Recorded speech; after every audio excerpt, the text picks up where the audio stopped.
I sat at my kitchen table, sunlight spilling across the marble surface, scanning the last page of the itinerary. 3 weeks in Dubai. A $29 million dream stitched together with precision private jet transfers. A penthouse suite on the entire top floor of the Burj Al Arab. 3 chartered yacht cruises, and seats at cultural events even billionaires struggled to access. It was my gift, not just a trip, but a statement of love for Daniel, my only son at 45, who I hoped would finally slow down enough to enjoy time with me. For Elaine, his wife, who'd been a steady companion to him. And for Ruth, my oldest friend, who'd known me since my first day as a hotel manager in Sarasota and had stayed by my side through the loss of my husband. I wanted this to be the kind of memory that would last a lifetime for all of us. That afternoon, I stopped by Daniel's house to drop off a bottle of red I'd found from the year he was born. He and Elaine were out, but they'd given me the spare key. I stepped inside, set the bottle on the counter, and was about to leave when the answering machine blinked. The voice that poured out froze me mid-step. Don't forget. Save me a spot on that Dubai trip. I've already started shopping for gowns. Celeste Harrow, Elaine's mother. I stood there, hand still on my purse strap, my breath tightening. Celeste wasn't on the list. She'd never even been mentioned in my plans. And yet, she spoke as if her seat was already confirmed. I listened to the rest of the message, her laughing about colors that would look perfect against desert sunsets before the beep cut her off. My jaw clenched. I didn't touch the bottle of wine again. The drive home was quiet, except for the low hum of the air conditioning. At every red light, my eyes kept darting to the neat stack of printed confirmations on the passenger seat. I thought of the penthouse suites, the private dining menus, the yacht crew that already had our names on file. Celeste's name wasn't there. But if she thought it should be, then somewhere, somehow, Daniel or Elaine had opened a door I never intended. By the time I turned onto my street, my chest felt heavy. The trip was still mine to give, but for the first time, I wondered who would be on the receiving end. The following Sunday, Ruth and I arrived at Bayfront Bistro early, choosing a table on the patio where the breeze off Sarasota Bay softened the Florida heat. I'd invited Daniel and Elaine for a casual brunch, hoping to enjoy a relaxed morning before the trip. Details began consuming everyone's attention. Celeste arrived 20 minutes late, her entrance as deliberate as the dramatic sweep of her pastel silk shawl. Heads turned before she even reached our table. She leaned down to kiss Elaine's cheek, then took the seat directly across from me, positioning herself like a headliner about to take the stage. "Oh, I can't tell you how thrilled I am," she began, her voice pitched just loud enough for the surrounding tables to hear. Finally experiencing Dubai like royalty.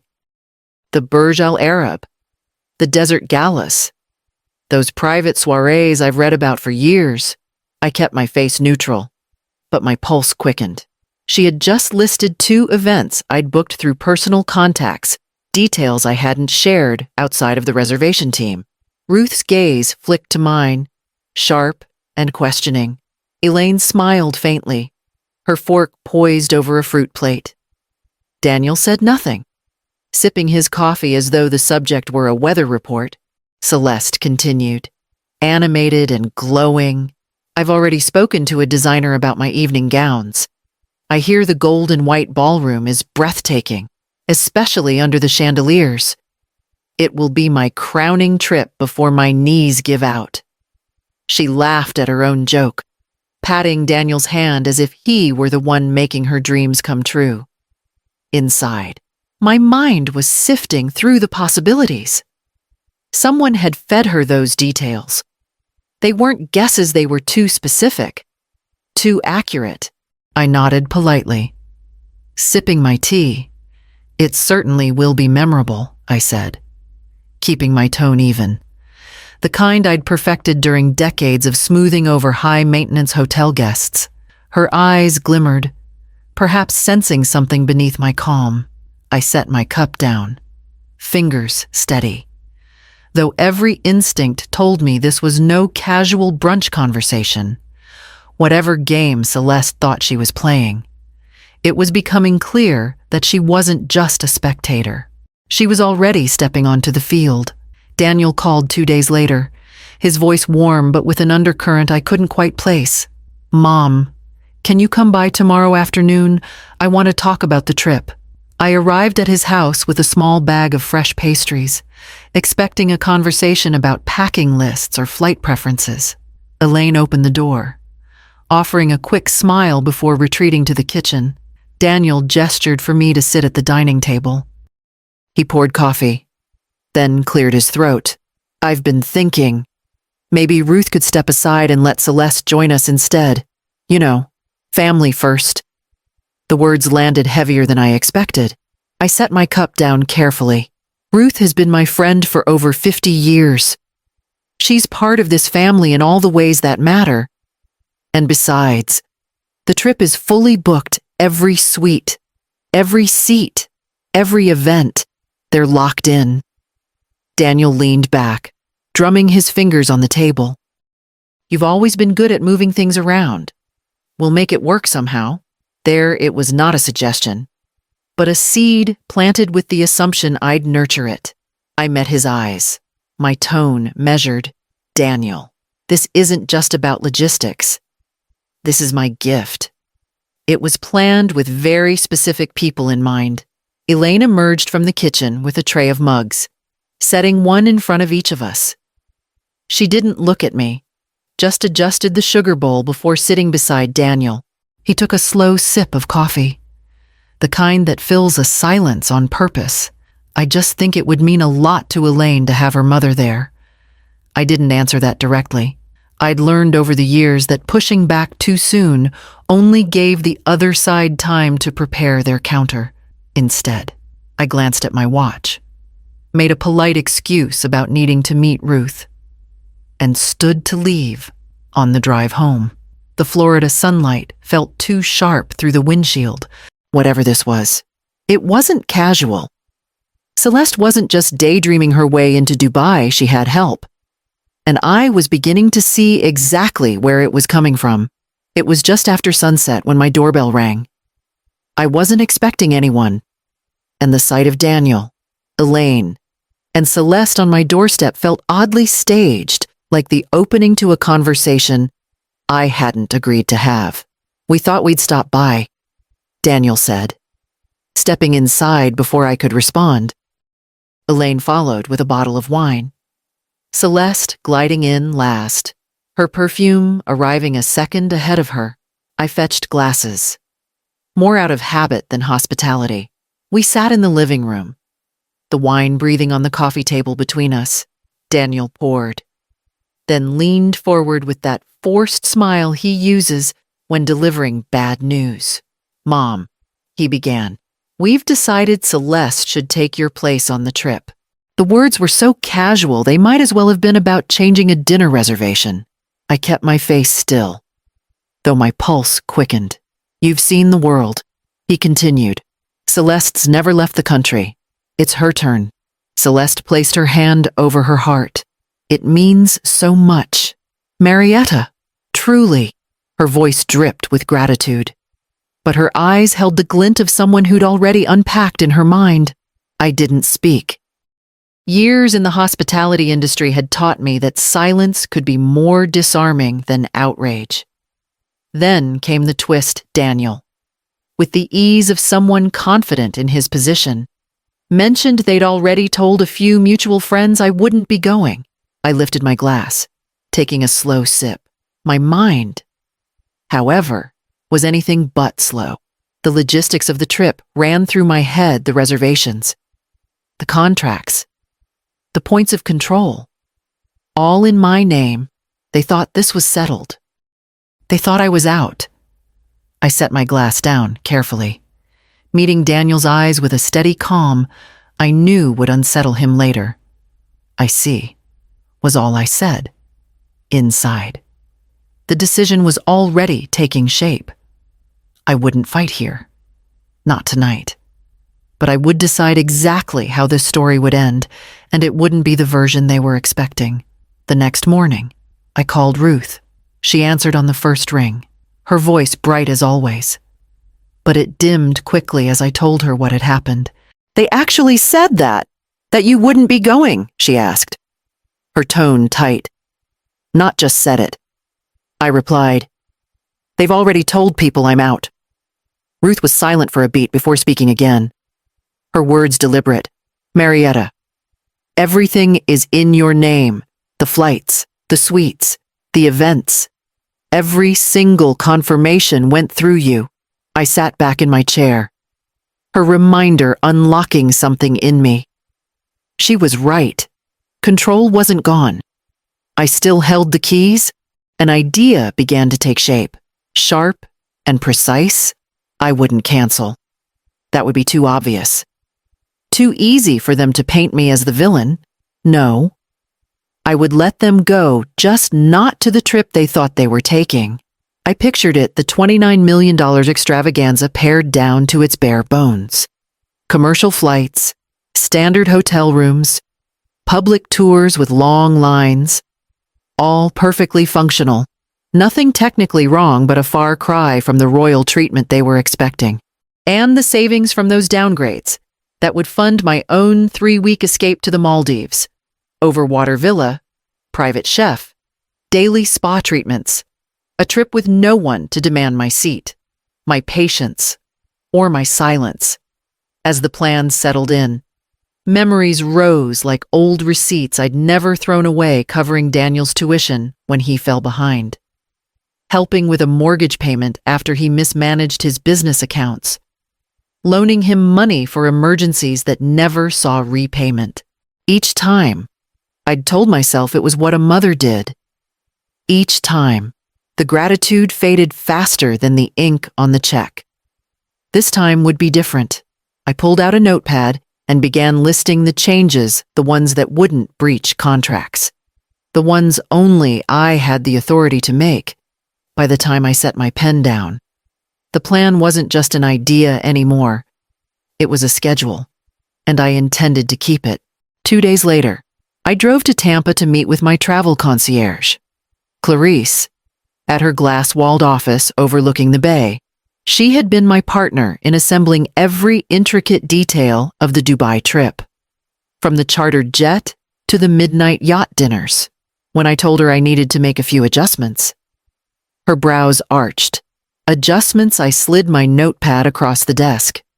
The private jet will be replaced with commercial flights economy class. Middle seats, if possible. Her eyes widened, but she kept reading. The royal penthouse becomes a standard room at the Gulf View Hotel in Dira. I continued. Close enough to the city, but far from the luxury district. I watched her pen hesitate. "You're serious?" "Very." She scanned the rest of the list. The private yacht dinner, gone. The desert gala, gone. The VIP tickets to the Burj Khalifa's top floor, gone. The personal shopping experience with a celebrity stylist, gone. Clarice looked up, her voice careful. "You know they're going to notice the moment they step into the airport." I let the corner of my mouth lift. "That's the point." She sat back, exhaling slowly, then began typing the changes into her system. As she worked, she tallied the savings. "You're freeing up a considerable amount of the budget." She said, "That's where the Maldives come in." I replied. Clarice stopped typing. "For you," I nodded. "Overwater villa? Private chef? Spa services every day for 3 weeks." Her expression shifted from confusion to a kind of quiet admiration. "I can make that happen." By the time I left, every alteration was in motion. The new Dubai itinerary was stripped of its gloss, while my Maldives booking gleamed like a pearl paid in full by what they no longer had. Driving home, the air smelled sharper, the light clearer. I hadn't taken anything from them they hadn't tried to take from me. Now, all that was left was to wait for departure day, on the morning of their departure. I imagined the scene at Tampa International down to the last detail. Daniel, Elaine, and Celeste, sweeping into the terminal in designer sunglasses and pressed linen, their luggage gleaming with luxury brand tags. I could almost hear Celeste's laugh carrying across the concourse as they made their way toward the first-class lounge, expecting champagne flutes and leather recliners. Instead, somewhere between the security checkpoint and the gate, that expectation shattered. My phone buzzed just as I was pouring my second cup of tea. Daniel's name lit up the screen. I answered on the second ring. "Good morning. Mom? What the hell is going on?" His voice was tight. "Clipped. They're saying our tickets are for economy. Middle row.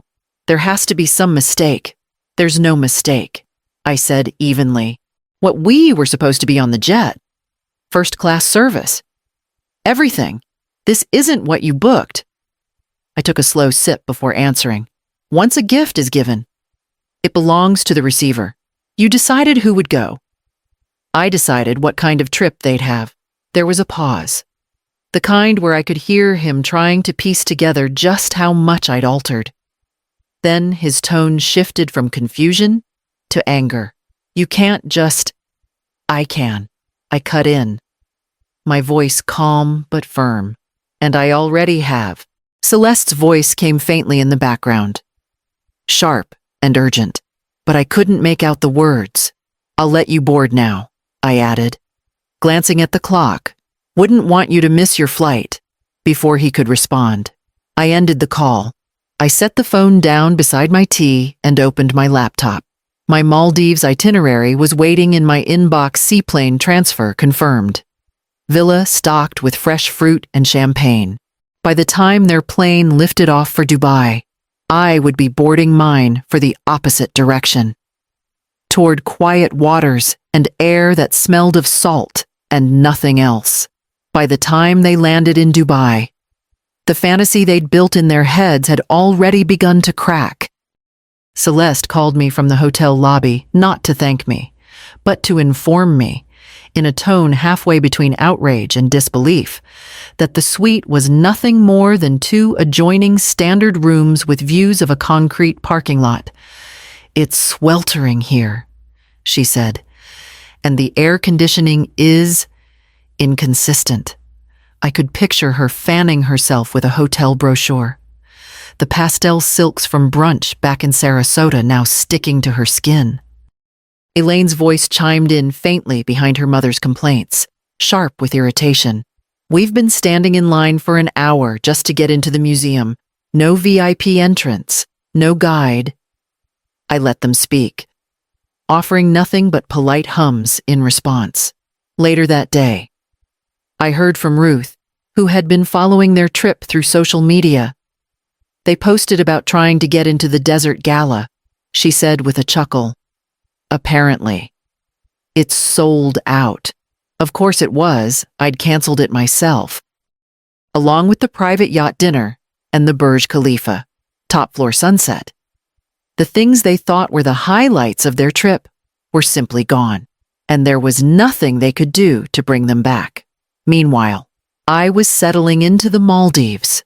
The seaplane had landed just as the sun was slipping toward the horizon, painting the water in molten gold.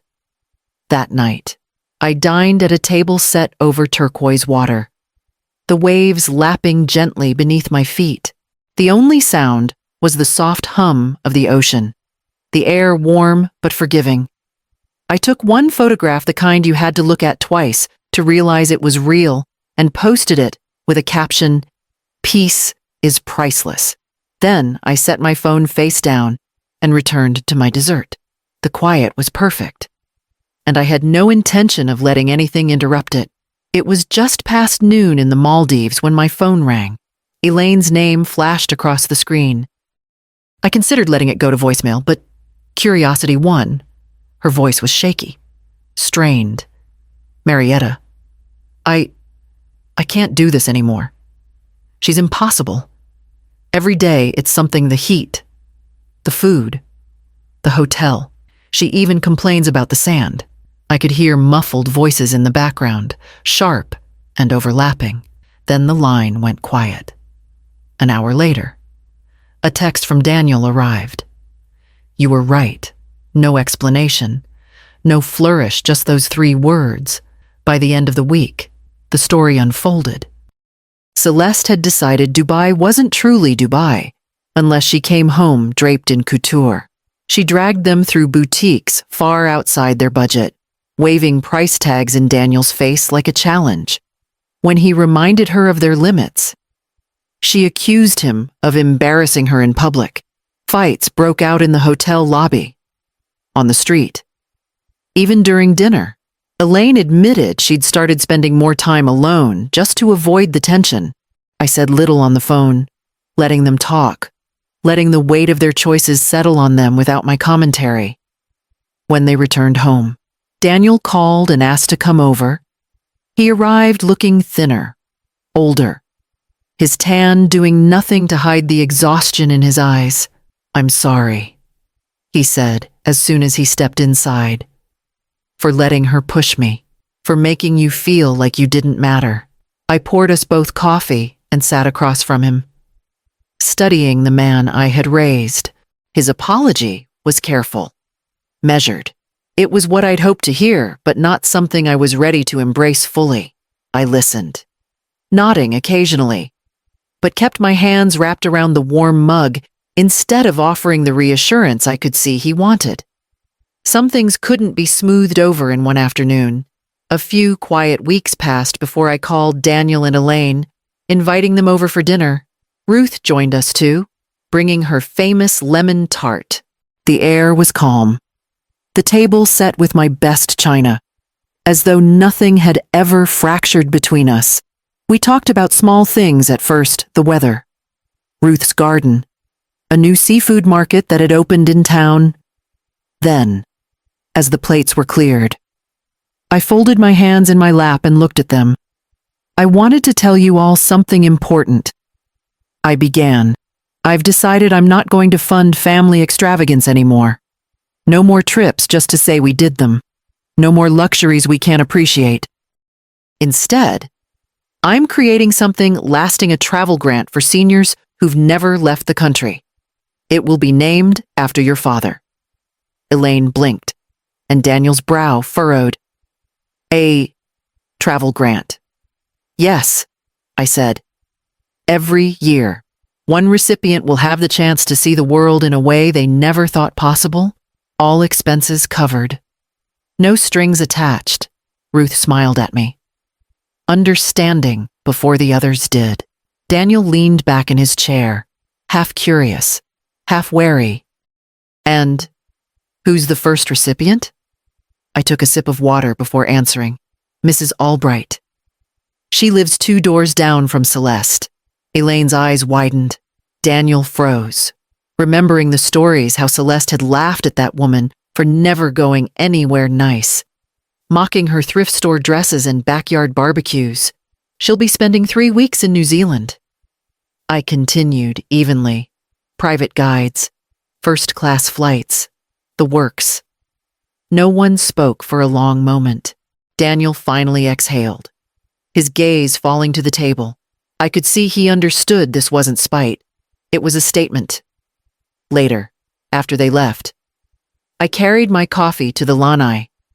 The night air was warm, carrying the distant sound of waves breaking on the shore. Somewhere out there, a ship's horn sounded, low and steady. I let the breeze brush across my face. Knowing this was more than a win, it was a shift. The balance in our family had changed, and I had no intention of letting it tip back.